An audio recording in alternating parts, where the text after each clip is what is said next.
वैसे अगर देखा जाए तो फैशन कहाँ नहीं है। हमारे कपड़े, हमारा स्टाइल, हम जो एक्सेसरीज अपने लिए चूज़ करते हैं, हर चीज़ में एक फैशन है। इंडिटेक्स ग्रुप एक कंपनी है जो फैशन बिल्ड करती है, जिसे लोग काफ़ी पसंद करते हैं। इंडिटेक्स ग्रुप की अचीवमेंट्स में से ज़ारा एक सक्सेसफुल फैशन ब्रांड है।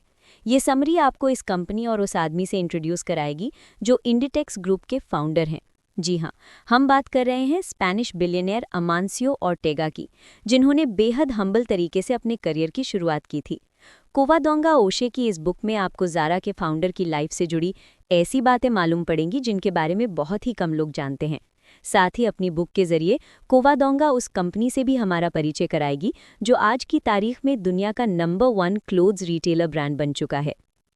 My meeting with Amancio Ortega. मैं अमांसियो ऑर्टेगा से कोई 15 साल पहले मिली थी। उन दिनों में टेल्वा, जो कि एक लीडिंग स्पेनिश मैगजीन है, वहाँ बतौर डायरेक्टर की हैसियत से जॉब कर रही थी। तब ज़ारा आज की तरह एक सक्सेसफुल ब्रांड नहीं बना था।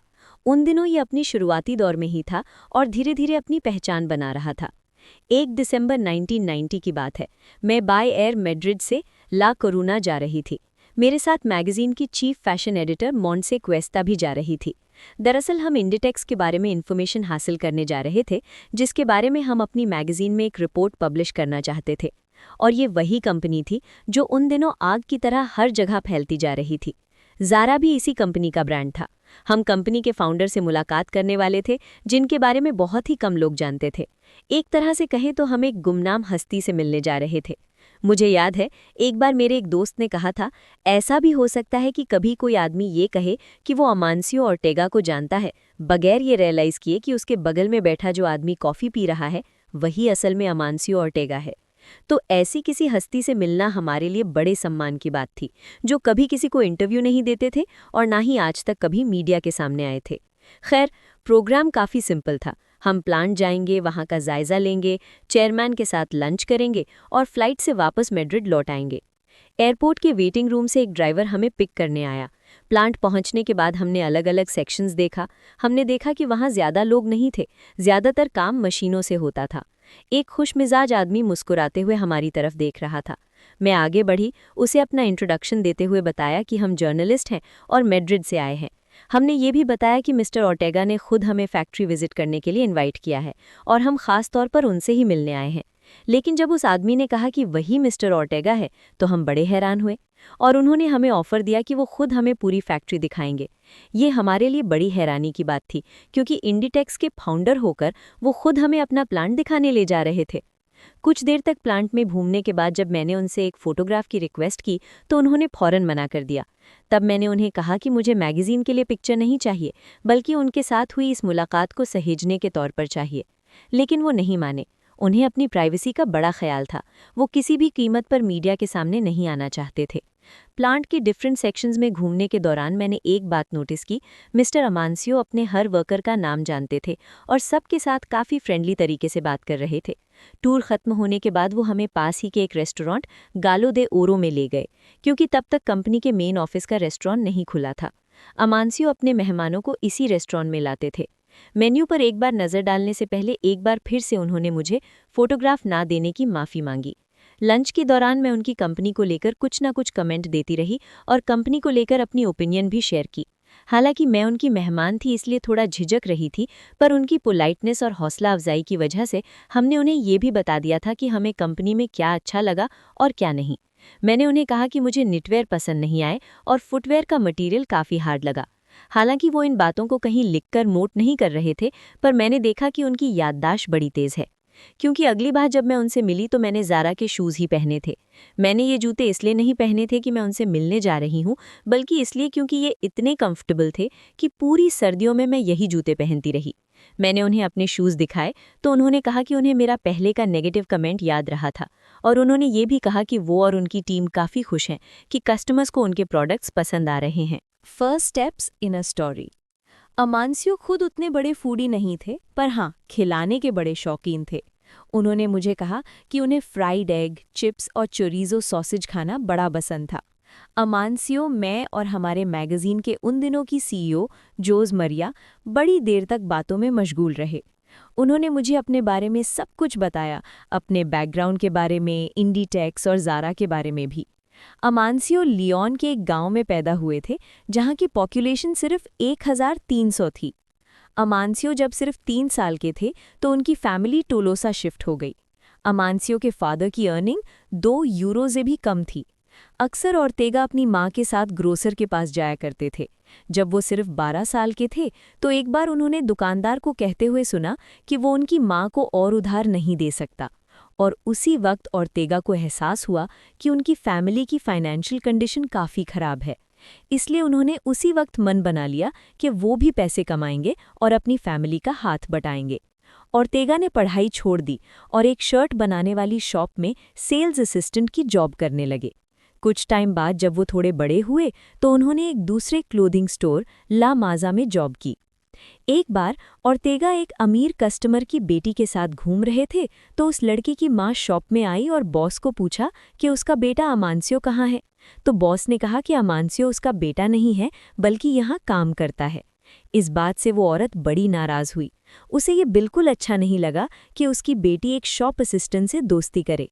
इस बात ने ओर्तेगा को काफ़ी दुख पहुंचाई थी और उन्होंने डिसाइड कर लिया कि आज के बाद वो कभी किसी के दुख का कारण नहीं बनेंगे। ओर्तेगा ने खुद अपनी लाइफ में बड़ी गरीबी झेली थी, जिसकी वजह से उन्हें बेहद कड़वे अनुभव हुए थे।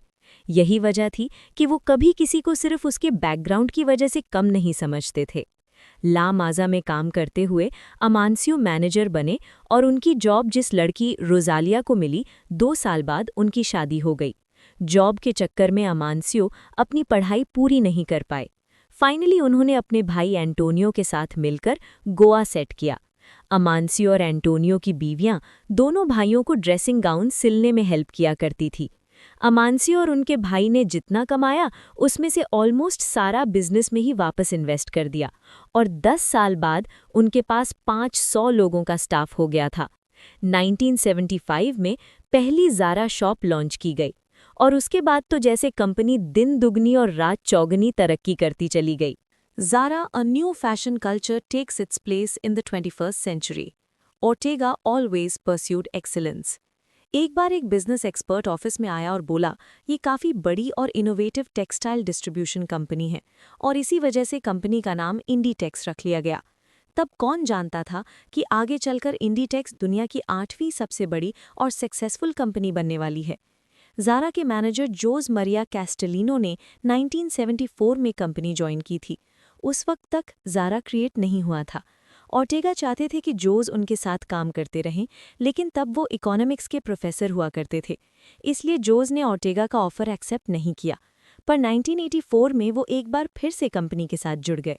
तब से लेकर आज तक ओर्टेगा और उनके लिए और उनके एम्प्लॉयज़ के लिए भी कंपनी सबसे पहले आती है।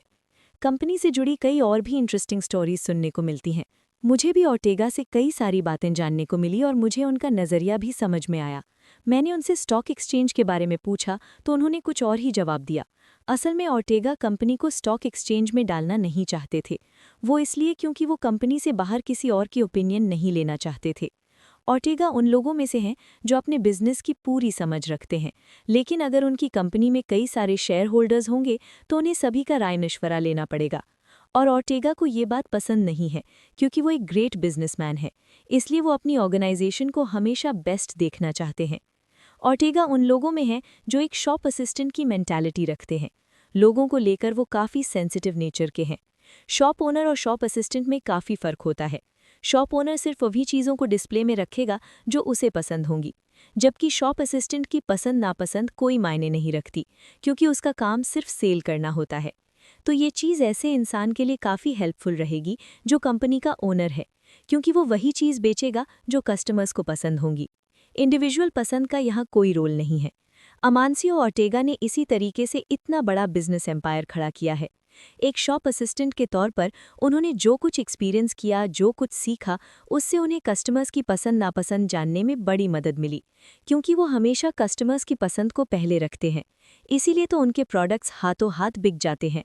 इंडीटेक्स international expansion, the customer is king. Inditex Spain से शुरू हुई थी और जल्द ही पेरिस तक फैल गई। अमानसियो का यूरोपियन ड्रीम धीरे धीरे पूरा हो रहा था। 1989 में इंडीटेक्स न्यूयॉर्क में लॉन्च की गई। अमानसियो जब मैनहट्टन पहुंचे तो उन्हें अपनी आंखों पर यकीन नहीं हुआ। उनके स्टोर में भीड़ लगी हुई थी, जहां हर उम्र के कस्टमर आए हुए थे। ऑर्टेगा के लिए ये बेहद इमोशनल पल थे। अपने आंसू छुपाने की खातिर वो बाथरूम में बंद हो गए कि कहीं कोई उन्हें रोता हुआ ना देख ले। लेकिन आने वाले सालों में ये भी मुमकिन नहीं रहा। इंडिटेक्स ने दुनिया के कई और देशों में कई स्टोर खोले और ऑर्टेगा के लिए पॉसिबल नहीं था कि वो इन सारे स्टोर्स की ओपनिंग में मौजूद होते। करंटली इंडिटेक्स का इंटरनेशनल एक्सपेंशन एशिया में फोकस कर रहा है। अमांसियो नए नए खुले स्टोर्स की ओपनिंग अटेंड नहीं कर पाते, पर हाँ वो अपने मैनेजर्स से पूछते रहते हैं कि क्या सेल होता है और क्या नहीं। और लास्ट में कंपनी अपनी एडवर्टीजमेंट भी नहीं करती। ऐसा कोई कमर्शियल चैनल नहीं है जो ज़ारा या इंडिटेक्स को प्रमोट करे, बल्कि कंपनी अपनी एफिशिएंट सर्विसेज से कस्टमर्स की लॉयल्टी गेन करती है। जब तक लोगों को प्रोडक्ट पसंद आते हैं और कंपनी के मैनेजर और शॉप असिस्टेंट कस्टमर्स को खुश रखते हैं, कंपनी को किसी एडवर्टीजमेंट की ज़रूरत नहीं है, क्योंकि वफादार कस्टमर्स खुद ही दूसरों को प्रोडक्ट्स रेकमेंड करते हैं और उन्हें बताते हैं कि वो कंपनी की सर्विस से कितने खुश हैं।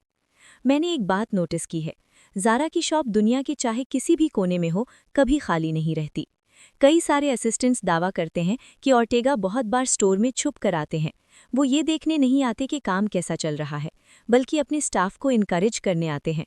वो टिपिकल बॉस नहीं है जो स्टाफ को सिर्फ ऑर्डर देते हैं, बल्कि वो अपने स्टाफ के हर मेंबर से पर्सनली बात करते हैं और उनसे बड़े प्यार से पेश आते हैं। ऑर्टेगा की सेकंड वाइफ फ्लोरी का भी यही एटीट्यूड है। कई बार तो वो सिर्फ स्टाफ से हेलो बोलने स्टोर में आती हैं। कंपनी ने 6 फंडामेंटल सेट किए हैं जो स्टाफ को कस्टमर से इंटरैक्ट करते वक्त फॉलो करने होते हैं। ऑर्टेगा भी उन्हें यही सिखाते हैं। ये रूल्स हैं: 1. हमेशा चेहरे पर अच्छे एक्सप्रेशन रखो ताकि लोग स्टोर मैनेजर और शॉप असिस्टेंट से बात करने में कंफर्टेबल फील करें और उनसे अपनी पसंद नापसंद शेयर कर सकें। 2. कैश डेस्क पर हमेशा मुस्कुराते रहें, एक स्वीट और सिंपल स्माइल ही काफ़ी है ताकि लोग दोबारा स्टोर में आना पसंद करें। 3. हमेशा अपने पास पेन रखें, क्योंकि पेन एक ऐसी बेसिक चीज़ है जो हर स्टोर एम्प्लॉय के पास होनी चाहिए। 4. मैनेजर को कस्टमर को अटेंड करना चाहिए। मैनेजर जब कस्टमर्स को खुद अटेंड करते हैं तो उन्हें अपनी इंपॉर्टेंस फील होती है और एहसास होता है कि उनकी बातों पर ध्यान दिया जा रहा है। चेंजिंग रूम सेल का इंपॉर्टेंट पॉइंट होता है। जहां भी ज़्यादा भीड़ होगी वहां सेल भी बढ़ेगी। पेशेंस ही वो की है जिससे एम्प्लॉय को कंपनी में लंबे टाइम तक बने रहने में हेल्प मिलती है। ज़ारा की बेतहाशा सक्सेस के बाद ज़ारा होम लॉन्च हुआ, जिसका सारा फोकस होम टेक्सटाइल पर है, और आज कंपनी के अलग अलग 48 कंट्रीज में 408 स्टोर्स खुल चुके हैं। An ethical project made to measure. How Amancio sees his company and his life. 2007 में पेरू में बड़े जोर का भूकंप आया था। पीड़ितों की मदद के लिए इंडिटेक्स ने कई मिलियन डॉलर डोनेट किए और ये न्यूज़ काफ़ी पॉपुलर भी हुई थी, जिसकी वजह से कई और कंपनीज भी मदद के लिए आगे आईं। ऑर्टेगा अपने समाजसेवी स्वभाव के लिए फेमस हैं और चैरिटी के कामों में बढ़ चढ़कर हिस्सा लेते हैं। दरअसल अमांसियो ऐसे इंसान हैं जिन्हें हर कोई इज्जत देता है, चाहे उनकी कंपनी का मैनेजर हो या एक मामूली कपड़े प्रेस करने वाला। हर कोई उनसे प्यार करता है, उन्हें अपना समझता है। कंपनी को लेकर एम्प्लॉयज़ के अलग अलग राय हो सकते हैं, पर ऑर्टेगा के लिए सबकी एक ही राय है।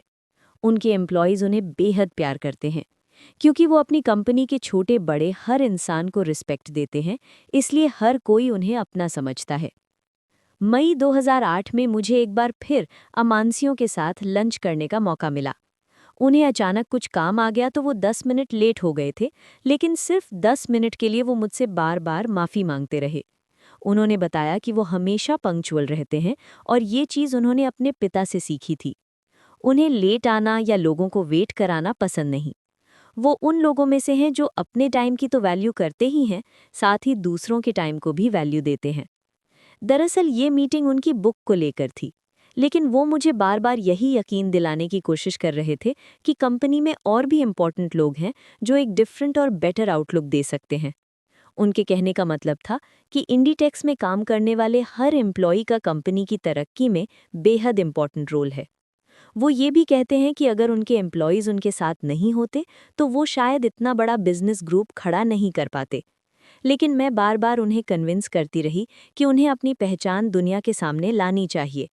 आखिर लोगों को भी तो पता चले कि इंडिटेक्स जैसी सक्सेसफुल कंपनी जिससे इतने लोग इंस्पायर हैं, आखिर उसके पीछे किसकी मेहनत है। इस मीटिंग के दौरान मैंने अपना एक एक्सपीरियंस उनके साथ शेयर किया। मैंने उनसे कहा, मुझे याद है एक बार मैं ज़ारा के स्टोर में एक वुलन जैकेट देख रही थी जो मुझे पसंद आई थी। पर उस वक्त मौसम गर्म था, इसलिए मैंने सोचा सितंबर तक वेट कर लेती हूँ। पर जब सितंबर आया तो मुझे वो जैकेट कहीं नहीं मिली। फिर कुछ टाइम बाद जब मैं मेक्सिको गई तो मुझे वहाँ स्टोर में वही सेम जैकेट नज़र आई। पर जब मैं रेट पता करने गई तो स्टोर मैनेजर ने बताया कि वो लास्ट पीस था जो कुछ हफ्ते पहले बिक चुका था। मेरी बात सुनकर अमानसियो हंसे और बोले, उनकी कंपनी की स्ट्रैटेजी का एक फंडामेंटल पार्ट है कि हम कोई प्रोडक्ट रिपीट नहीं करते।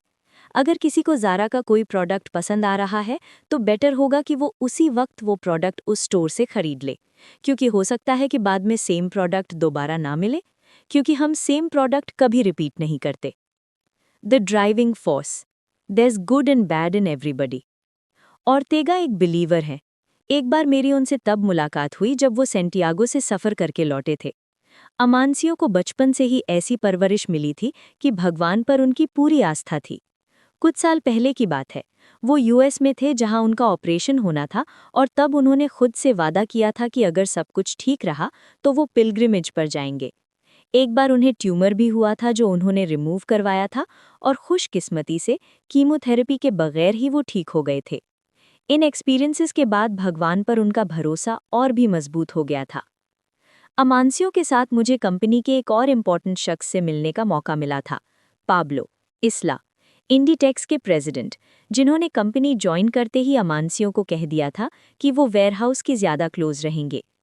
तभी अमानसियो समझ गए थे कि पाब्लो एक ऐसे इंसान है जो मेहनत करने से डरते नहीं। इसीलिए पाब्लो को प्रेसिडेंट की पोस्ट के लिए एकदम राइट कैंडिडेट समझा गया। अमानसियो पाब्लो को काफ़ी पसंद करते हैं, लेकिन सिर्फ वही अकेले नहीं है जिसे अमेसियो पसंद करते हैं, बल्कि अमेसियो अपनी कंपनी में काम करने वाले हर एक इंसान को पसंद करते हैं। उन्होंने मुझे बताया कि एक बार वेयरहाउस मैनेजर लुई को हार्ट अटैक आ गया था, उन्हें तुरंत हॉस्पिटल ले जाया गया। जब वो एम्बुलेंस में थे तो उन्होंने फ़ोन मांगा ताकि वो अपने नीचे काम करने वाले आदमी को अपनी रिस्पॉन्सिबिलिटीज़ दे सकें। ये डेडिकेशन और डिटर्मिनेशन जो अमानसियो ने अपनी कंपनी के एम्प्लॉयज़ में देखी है, यही वजह है कि वो सारा क्रेडिट अपने एम्प्लॉयज़ को देते हैं। जून 2008 में एक बार फिर से मुझे अमानसियो के साथ मिलने का मौका मिला। हम ब्रेकफास्ट पर मिले थे। मैंने उनसे उनके सोने के रूटीन के बारे में पूछा, क्योंकि मैं ये सोचकर हैरान थी कि वो अपने बिजी शेड्यूल के चलते ज़्यादा सो नहीं पाते होंगे। बावजूद इसके वो सारा दिन एक्टिव कैसे रह लेते हैं। मैं तब हैरान रह गई जब उन्होंने बताया कि वो 8 घंटों की पूरी नींद लेते हैं ताकि पूरे दिन चुस्त दुरुस्त रह सके और अपने सारे काम निपटा सके, क्योंकि वो एक वर्कaholic हैं जो अपनी कंपनी को हमेशा आगे बढ़ाना चाहते हैं। यूटरक्वे इंडीटेक्स की लेटेस्ट चेन है। मैंने जब उनसे पूछा कि इस नाम के पीछे क्या कहानी है, तो उन्होंने बताया कि एक बार उन्होंने एक बोट देखी थी जिस पर सिर्फ 3 लेटर लिखे थे। उसी वक्त उन्होंने उन लेटर्स को रजिस्टर करने का फैसला किया, पर बाद में उन्हें पता चला कि ये लेटर्स पहले से ही किसी और ने रजिस्टर कर रखे हैं। तब अंटोनियो के दिमाग में ये नाम आया, जो अमानसियो को भी पसंद आ गया। मैं हैरान हो गई कि इतनी बड़ी कंपनी के फाउंडर होकर भी वो ऐसी छोटी छोटी बातों का कितना ख्याल रखते हैं कि कंपनी चेन का नाम क्या रखा जाए। वो हर छोटी बड़ी चीज़ को सीरियसली लेते हैं और जो भी करते हैं पूरे ध्यान से और पूरी मेहनत के साथ करते हैं। अमानसियो मानते हैं कि इंडस्ट्री में हर किसी को सोर्स ऑफ इंस्पिरेशन के लिए सड़क पर चलते हुए आदमी को देखना चाहिए, क्योंकि लोगों को देखकर ही आपके अंदर क्रिएटिविटी आती है जो आपको नए नए डिज़ाइन के आइडिया देती है।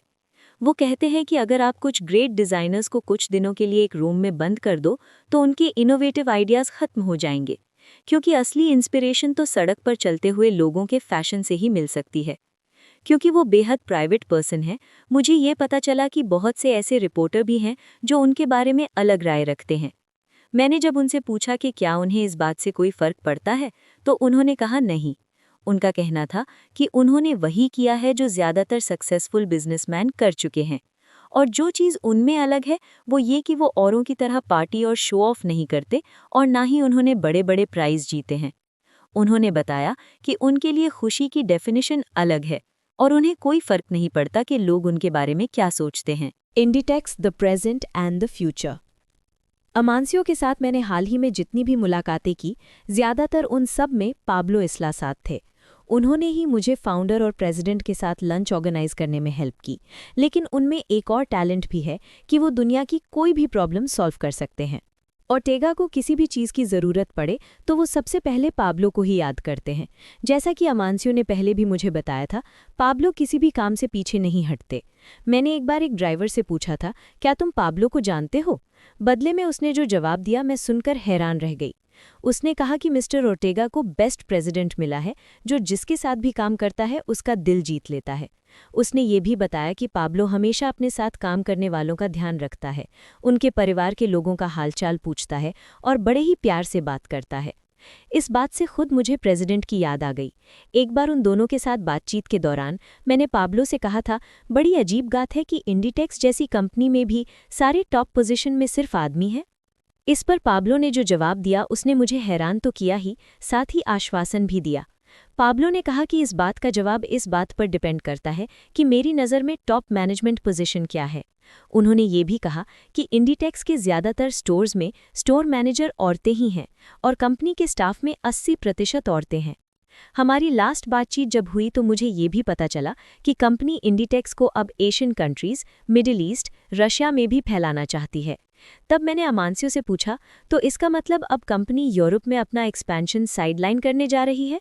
तो वो बोले, कंपनी वही करेगी जो पाब्लो डिसाइड करेगा और मुझे इसमें कोई प्रॉब्लम नहीं है। मैं समझ सकती हूँ कि वो ऐसा क्यों कह रहे हैं, क्योंकि अमांसियो के पास ऐसे लोग हैं जो उनके लिए लॉयल हैं और जिन पर वो आंख मूंद कर भरोसा कर सकते हैं। और फाइनली मीटिंग के ख़त्म होने पर मुझे एक बार फिर वो शब्द सुनने को मिले जो अक्सर मैंने प्रेसिडेंट को कहते सुना था, ये कंपनी बेमिसाल है।